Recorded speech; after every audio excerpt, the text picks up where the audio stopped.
La Lega esiste ancora? Ma esiste sì, eccola qui. C'est moi, no? Come dicono i francesi. No, a parte gli scherzi, è la volontà di dire che la Lega magari sparirà.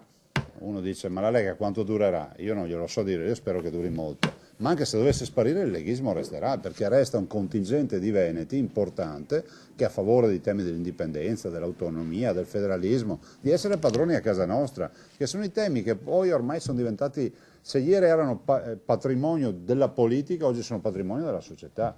Chi non è federalista? Persone di sinistra, di centro, di destra, della Lega. 20, 25, 30 anni fa i federalisti erano solo i leghisti.